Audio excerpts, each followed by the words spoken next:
Nós não somos seres humanos tendo uma experiência espiritual. Somos sim seres espirituais tendo uma experiência humana.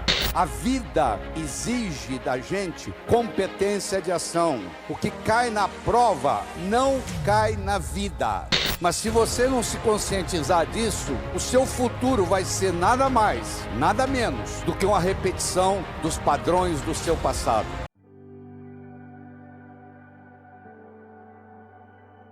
Há muitos e muitos anos atrás, e ao mesmo tempo agora, num lugar muito longínquo, e ao mesmo tempo aqui, um grupo de homens e mulheres cavalgavam em seus cavalos, subindo uma montanha íngreme, numa noite escura. E do céu surge uma voz: desmontem de suas montarias, desçam, pegam pedras, enchem suas sacolas, remontem e continuem viagem. E amanhã de manhã, vocês estarão alegres e tristes ao mesmo tempo. Alguns desmontaram, outros não. Alguns pegaram muitas pedras, outros poucas. Colocaram nas sacolas, remontaram e continuaram viagem.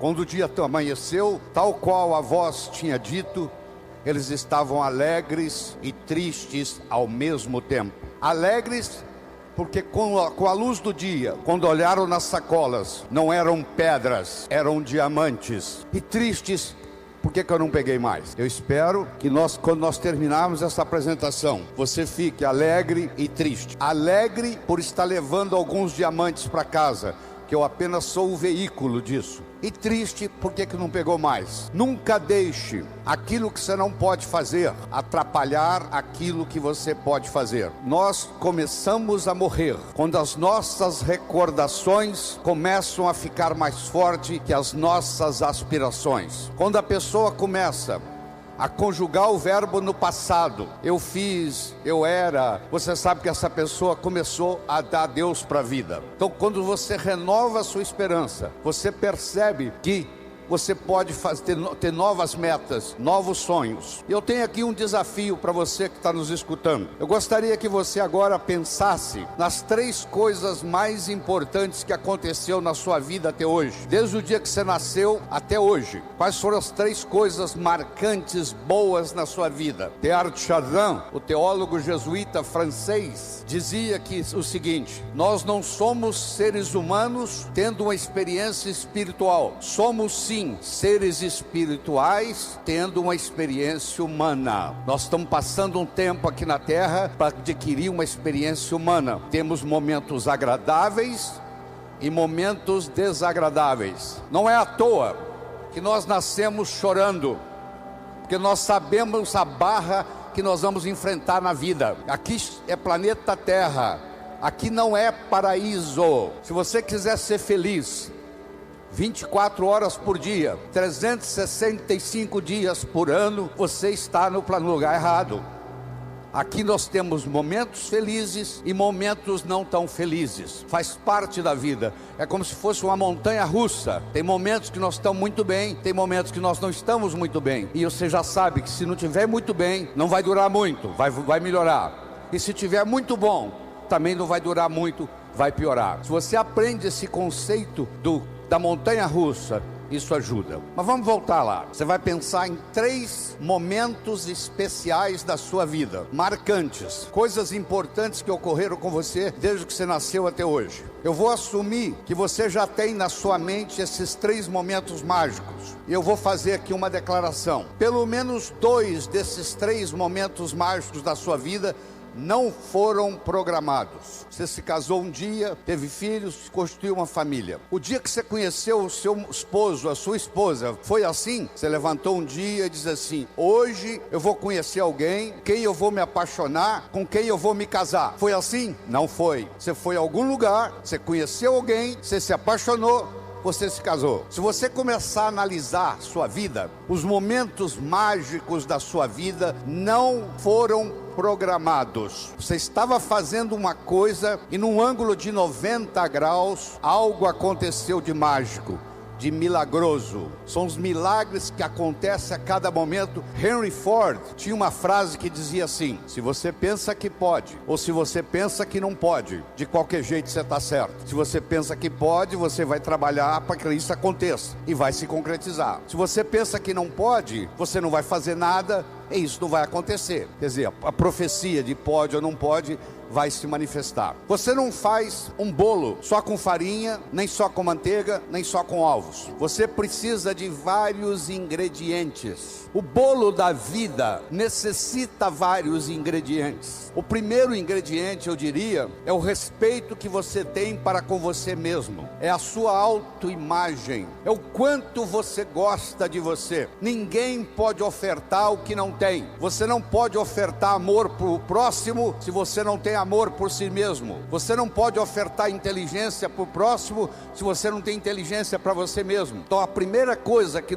Deus quer da gente é que nós tenhamos o amor próprio, que a gente se respeite no mundo. Isso chama-se autoestima, isso chama-se autoimagem. E eu tenho uma boa notícia para você: autoestima e autoimagem não é feito de cimento, não é feito de aço, é feito de linguagem. Ninguém está condenado a ser quem sempre foi. Nós somos os únicos animais no planeta Terra que temos a habilidade de transcender. Transcender significa começar de novo. Não interessa o que aconteceu na sua infância, não interessa o sofrimento que você teve até hoje. O seu passado foi uma necessidade para você chegar até aqui. O seu futuro é uma possibilidade para você ir onde você quiser ir. Mas se você não se conscientizar disso, o seu futuro vai ser nada mais, nada menos do que uma repetição dos padrões do seu passado. Quais são os padrões existentes na sua família que você gostaria de se livrar deles? Porque a sua família, como a de qualquer outro, não é perfeita. O indivíduo, para ser médico, precisa fazer medicina. O indivíduo, para ser advogado, precisa fazer direito e fazer o exame da OAB. Para você ser pai e ser mãe, você só tem que fazer uma coisa: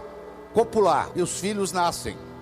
Então os pais, 99,99, não estão preparados para ser pai e mãe. Vão aprendendo com o erro dos filhos. Os seus pais erraram com você, os pais deles erraram com eles. Você errou com seus filhos vão errar com seus netos. Isso faz parte da vida. Não precisa ficar com sentimento de culpa disso não. A gente vai aprendendo com os erros. O segundo ingrediente do bolo da vida é a comunicação. Na era da agricultura, mandava no mundo quem tinha terra. Eram os coronéis e era vitalício, valia para a vida inteira. Na era industrial, passou a mandar no mundo quem tinha capital, quem tinha dinheiro. Meus amigos, a moeda mudou e muita gente não se deu conta disso ainda. A moeda hoje chama-se conhecimento. Você é rico ou você é pobre em conhecimento. Mas conhecimento só tem validade quando aplicado, quando passado de um cérebro para outro. E a passagem do conhecimento de um cérebro para outro se faz através do diálogo, se faz através da comunicação. Portanto, jovens que estão aqui nos assistindo, comunicação se tornou essencial, tanto no sucesso pessoal quanto no sucesso profissional, e faz parte da natureza do espírito humano evoluir. Galgou uma montanha, que procura uma montanha mais alta, e vocês jovens vão ver isso na vida. Você vai atingir as suas metas. Você quer passar no vestibular, passou no vestibular, quer se formar, quer arrumar um emprego, quer ser promovido, quer montar sua própria empresa, e você vai galgando as coisas na vida. Isso faz parte. À medida que você sobe no escalão da vida, talvez o ingrediente mais importante seja o diálogo, seja a capacidade de se comunicar, seja a capacidade de se expressar, seja a capacidade de entender o outro. Então, se você me permite, eu vou apresentar para você um modelo de diálogo que eu desenvolvi. Você vai ver que eu desenvolvi porque você nunca viu isso na literatura. Deixa primeiro eu conversar com você sobre modelo. Se eu desse de presente para você agora uma pérola, você provavelmente ia colocá-la no bolso. Se eu me encontrar com você semana que vem e lhe der uma segunda pérola, de novo, você vai colocá-la no bolso. Se eu der para você daqui 15 dias uma terceira e última pérola, você vai colocá-la no bolso. Se eu me encontrar com você daqui 6 meses e perguntar: onde estão as pérolas que eu lhe dei? Você vai responder mais ou menos assim: a primeira eu coloquei no criado mudo, a pessoa que arruma lá em casa não percebeu, jogou no lixo. A segunda eu esqueci no bolso da calça, a calça foi para a lavanderia e a pérola não voltou.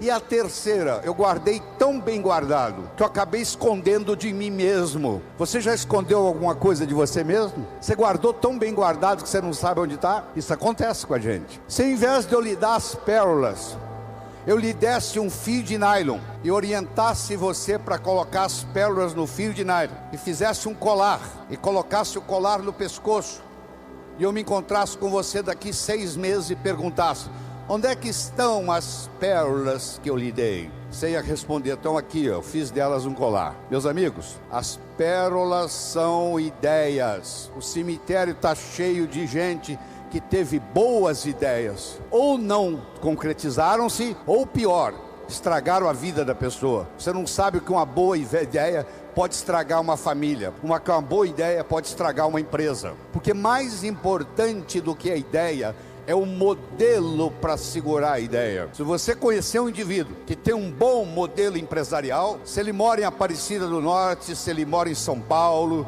se ele mora em Tóquio, se ele mora em Nova York, se ele mora em Sydney, na Austrália, ele vai se dar bem, empresarialmente falando, porque ele tem um modelo. Então vamos montar um modelo de diálogo. A comunicação tem 3 níveis. O primeiro nível eu chamo de boca-ouvido. O segundo nível eu chamo de cérebro-cérebro. O terceiro nível eu chamo de coração-coração. Vamos começar com o primeiro nível, boca-ouvido. Deixe-me primeiro fazer uma distinção para você. Ouvir e escutar não são sinônimos. Você ouve com o ouvido, você escuta com o cérebro. Você já foi alguma vez num restaurante e pediu ao garçom para lhe trazer uma água com gás e ele lhe trouxe uma água sem gás? Ou você fez uma solicitação e ele lhe trouxe outra? Aquele garçom, naquele momento que ele recebeu o seu pedido, ele estava operando no nível 1. No nível 1 ninguém é promovido. No nível 1 você não conquista as pessoas. No nível 1 você não vai para frente na vida. Não interessa a nota que você tirou na escola, isso não faz diferença, porque a escola lhe passa informação. A vida lhe exige competência de ação. Imagine você indo a Guarulhos e lá tem uma aeronave se preparando para decolar São Paulo, Nova York, e você entra na aeronave para fazer esse voo, e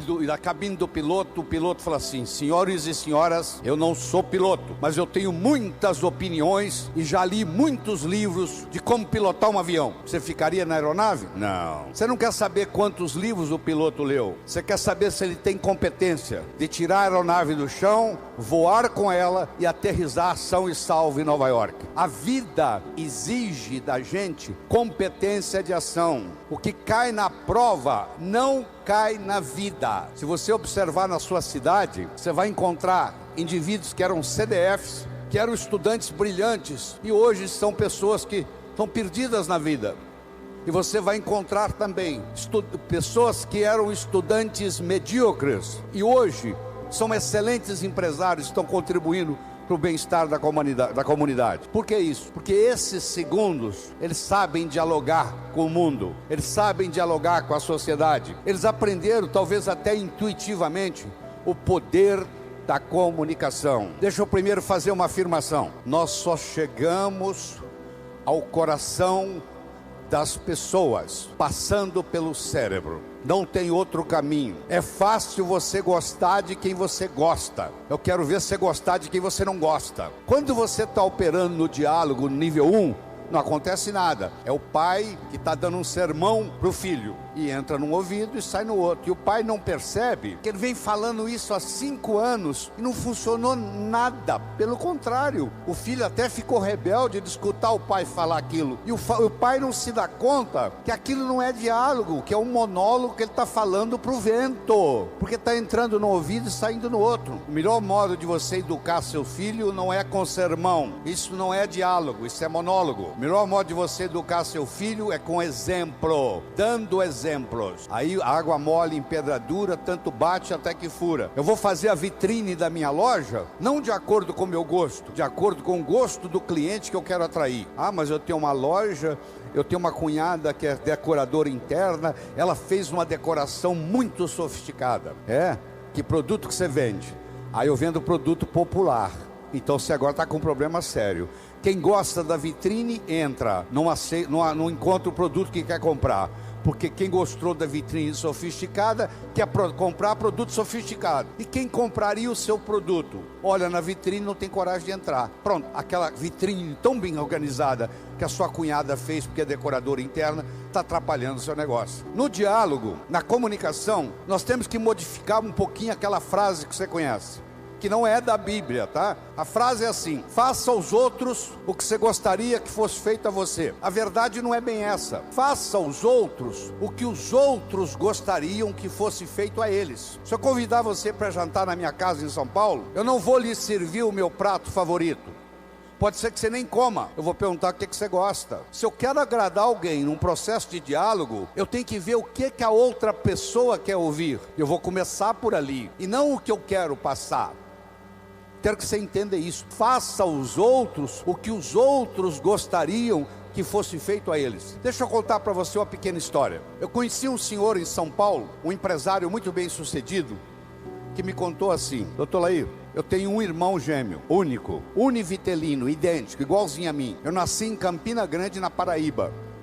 Aos 14 anos eu me desentendi com a minha família, briguei com meu pai, briguei com a minha mãe, briguei com meu irmão, pulei na carroceria de um caminhão e fui para São Paulo. Eu fiquei 25 anos sem se comunicar com a minha família. E aqui em São Paulo eu ganhei dinheiro, virei empresário e tal. 25 anos depois eu ligo para casa. Eu fico sabendo que o meu pai já tinha morrido, que a minha mãe já tinha morrido e que sobrava esse meu irmão. Eu então resolvi dar um presente para o meu irmão, trazê-lo a São Paulo com ele e a mulher, para me conhecer, para conhecer os meus filhos, para conhecer os sobrinhos, e conhecer a família. Ele não quis vir de avião, eu mandei a passagem de ônibus. Eu fui buscá-lo na rodoviária e, para surpreendê-lo, eu organizei uma festa numa pizzaria, porque eu adoro pizza. E quando o meu irmão entrou na pizzaria, ele começou a passar mal, porque ele tinha nojo de pizza. Olha que interessante. Como esse empresário adora pizza e ele queria agradar o irmão, ele achou a coisa mais lógica fazer uma festa numa pizzaria. Só que ele esqueceu de perguntar para o irmão se o irmão gostava de pizza. E aconteceu que o irmão não gostava, não tolerava pizza. Isso exemplifica o que está acontecendo com a gente. Eu quero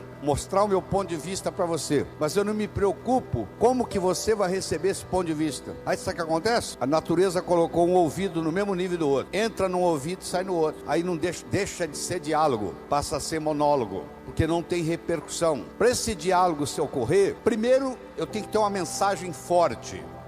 Você só vai continuar me escutando se você estiver gostando da mensagem. Eu tenho que ter algo para poder passar para você. Essa é a mensagem. Segundo, nós temos que conversar de uma forma metafórica. Como é que Jesus ensinava? Jesus ensinava contando histórias. Como é que eu vou ensinar para um sapo que nunca saiu da lagoa como é que é a onda do mar? Imagine esse problema. Como é que Jesus ia ensinar como é o mundo espiritual para quem está na terra? Sabe o que ele fazia? Ele fazia de uma forma metafórica.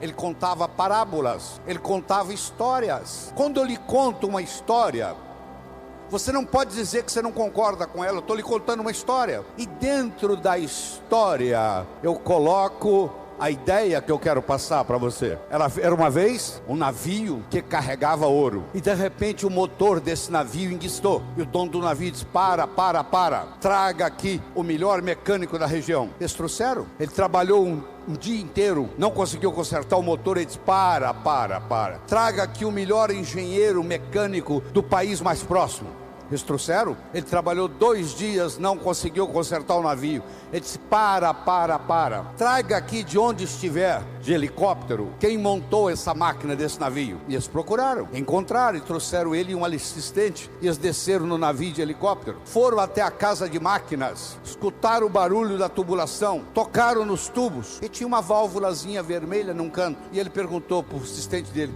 você tem um martelo? Tem, me empresta. Ele foi lá e pim, ligue. Eles ligaram, tudo funcionou às mil maravilhas.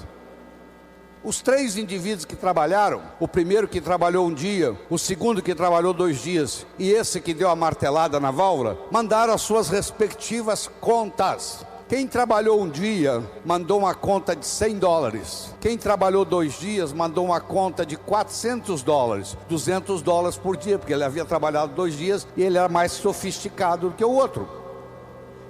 E quem deu a martelada mandou uma conta de $10.000. O dono do navio falou: eu vou pagar, porque ele consertou o meu navio, mas eu só pago com uma condição, que ele mostre como é que ele chegou à conclusão de me cobrar $10.000. E ele mandou um bilhete para o dono do navio, para dar a martelada, $1, para saber onde bater com o martelo, 9.999. Olha que interessante. Você imagine que nós estamos almoçando e eu conto essa história para você. Aí nós estamos num diálogo, almoçando. Aí você vai para o seu escritório comigo e você está pensando em me contratar para ser seu consultor na sua empresa. E você pergunta assim: doutor Laí, qual é a sua remuneração? E eu falo um preço elevado. Ao invés de você falar é caro, você vai pensar assim: esse cara sabe onde bater com o martelo. Eu preparei o seu cérebro para escutar o meu diálogo com você. Através de quê? Através de uma história, através de uma metáfora. A pessoa que sabe dialogar, ela conversa metaforicamente. O político que ganha a eleição é um contador de histórias. O padre que faz o sermão que agrada a todos é um contador de história. Porque quando você está contando uma história, a mente crítica baixa. Você conta a história e leva o que você quer levar junto da mensagem. E a mensagem entra na estrutura psicológica. Terceira coisa importante no diálogo é uma linguagem apropriada. Você já foi a um médico e o médico começa a usar aquela terminologia médica que só ele entende. E aí você volta e a sua família te pergunta: e aí, o que você tem? O que o médico falou? Ah, não entendi o que o médico falou. Esse médico não tem nada de inteligente. Ele tem que conversar numa linguagem que o paciente entenda. Você está com um processo difícil na justiça, você vai visitar um advogado e ele começa com aquela terminologia jurídica e você não sabe o que ele está falando, precisa de alguém para traduzir. A própria Bíblia tem uma citação dizendo que se você não falar a linguagem de quem está lhe escutando, você está falando aos ares. Então é muito importante, quando você vai dialogar com alguém, não está na hora de você exibir vocabulário sofisticado, não está tem que ser um diálogo onde a pessoa inteligente entenda. Ela não precisa ter nenhuma sofisticação intelectual para entender. Deixa você usar a terminologia intelectual quando você estiver conversando com o intelectual. E outra coisa importante é a percepção. Uma coisa é o que você está passando, a outra coisa é que o outro está captando. Ah, você é um vendedor? Sou. Você é um bom vendedor? Ótimo vendedor. E aí, você tem vendido bem? Não, tem vendido muito mal. Então você não é um bom vendedor. O aluno que diz que é bom aluno, ele tem que me mostrar um boletim bom. Eu não conheço bom aluno com boletim ruim. O mínimo que você tem que me mostrar como bom aluno são boas notas no boletim. Isso lhe caracteriza como bom aluno. Se você é vendedor e você não está vendendo o que você gostaria de vender, você vai me desculpar, a tecnologia, a abordagem que você está usando de vendas está sendo inadequada. Talvez a sua linguagem não está sendo apropriada, talvez a sua mensagem não está sendo forte o bastante, talvez você não esteja fazendo uso dos recursos da metáfora, das histórias. Semana passada teve um cliente aqui e eu falei para ele o seguinte: aí você pode falar o que você quiser, que você está falando, você está contando para esse cliente que está na sua frente, o que você fez com o cliente da semana passada, o que você falou para ele, mas na realidade você está falando para esse escutar, mas você usou o artifício metafórico de que você está falando para o outro. E quando você trabalha esse fenômeno do diálogo desse jeito, quando você termina, a pessoa se sente convidada a participar das suas ideias. Na vida, nós somos julgados por 4 coisas. Nós somos julgados por aquilo que fazemos. Você pode marcar no seu relógio: você encontra um estranho na festa, nos próximos 5 minutos, ele vai perguntar para você assim: que você faz na vida? A que você se dedica? Eu posso ter dois pedreiros, um trabalhando ao lado do outro. Eu chego perto do primeiro pedreiro e pergunto: o que você faz na vida? Ele fala: eu sou pedreiro. Eu coloco um tijolo em cima do outro. Eu chego perto do segundo pedreiro que está ao lado dele e pergunto: o que você faz na vida? Eu sou pedreiro. Eu estou construindo o Maracanã, o maior estádio de futebol do mundo, que vai ficar aqui para a posteridade. Quero que você saiba que os dois fazem a mesma coisa, só que esse segundo pedreiro, ele não vai ser pedreiro muito tempo não, logo ele vai ser construtor, porque ele não está colocando um tijolo em cima do outro, ele está construindo Maracanã. Então escute com carinho.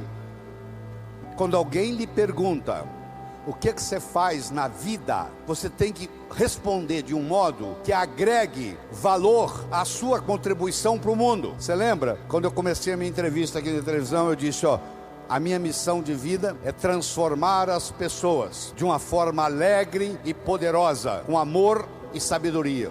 O que você faz na vida, Lair? Eu transformo as pessoas de uma forma alegre e poderosa, com amor e sabedoria. Isso é diferente de dar palestra, isso agrega valor. Então, você quer melhorar o seu poder de diálogo, você tem que definir a sua contribuição no universo de uma forma que agregue valor. Segundo, você é julgado pela sua aparência. Não é estar bem vestido, não. Estar adequadamente vestido para a ocasião. Você não quer ir num médico que está de camiseta. Você quer ir num médico que esteja de branco, de preferência com estetoscópio no pescoço, que você chega lá, ele tem um arquétipo do branco. Se você pensa nos anjos, eles se vestem de branco. Se você pensa nos profetas, eles se vestem de branco. Se você pensa nos santos, a maioria se veste de branco. O branco tem um arquétipo de cura. Quando você está de frente de um médico que está todo de branco, só de você olhar o médico você já começa a melhorar antes dele receitar qualquer coisa, antes dele examinar você. É uma pena que os médicos não entendam a força do arquétipo branco no processo de cura. Terceiro, você é julgado pelo que você diz. Enquanto você não disse nada, ninguém sabe se você é inteligente ou deixa de ser. No momento que você falou e falou besteira, não tem jeito de você voltar atrás. Uma palavra falada, uma flecha lançada, uma oportunidade perdida, não tem jeito de voltar atrás. Então muitas vezes você tem que morder a língua, porque uma vez que você falou uma coisa inadequada, você não tem jeito de trazê-la de volta. E finalmente ser julgado, não só pelo que você diz, mas como você diz o que você diz. Eu poderia trazer alguém aqui que falasse exatamente o que eu estou falando. A apresentação poderia ser muito melhor ou muito pior, porque não é só o que eu estou falando que conta, é como eu estou falando o que eu estou falando. Eu não sei se você conhece uma frase que diz assim: o cantor é mais importante do que a canção. Se você tem um cantor favorito e ele canta uma música que toca o seu coração, aquela mesma música, aquela mesma canção cantada por um cantor que você não gosta, vai ter um impacto diferente. E nessa parte do diálogo, de como dizemos o que dizemos, vem o modelo que eu estou discutindo com você, que tem um nível 1, que não acontece nada, que você está perdendo tempo, que é o boca-ouvido. É o que você pede o garçom uma água com gás, ele traz uma água sem gás, porque entrou num ouvido e saiu no outro. Quando ele chega lá na cozinha, ele já não sabe o que ele vai trazer. E muitas pessoas trabalham nesse nível e não vão para frente na vida, porque comunicação é essencial. Hoje, se você tirar a comunicação do mundo, você destrói o mundo, porque a informação só tem validade quando ela passa de um cérebro para outro, e ela, para passar de um cérebro para outro, tem que ter algum tipo de diálogo, senão não tem jeito. Eu disse para você que o bolo da vida tem vários ingredientes. Nós começamos falando da autoestima, estamos falando da comunicação, do diálogo. Deixa eu tocar um pouquinho nos outros. Outra coisa importante para você jovem que está nos assistindo, e é jovem de qualquer idade, juventude é uma coisa que você decide. O que eu vou fazer na vida está para frente ainda, já fiz muita coisa, mas o que eu vou fazer muito mais ainda está pela frente. Quando eu mantenho esse foco no que eu vou fazer, o meu organismo não envelhece, ele mantém a energia da juventude. Então, estabelecer metas. Todos vocês conhecem o conceito de uma ampulheta, não conhece? Você já pegou uma ampulheta na mão? Aquele reloginho de areia? Vamos imaginar uma ampulheta. A ampulheta tem a areia que ainda não caiu, a areia que está caindo e a areia que já caiu. A areia que ainda não caiu é o futuro. A areia que está caindo é o presente. E a areia que já caiu é o passado. Deixa eu focar um pouquinho no presente. Sabe por que o presente chama presente? Você já parou para pensar por que o presente chama presente? Porque é um presente de Deus, eterno. Não interessa onde você estiver, é aqui. Não interessa que hora for, é agora. Você já viu que a sua vida é um eterno aqui e agora. Aqui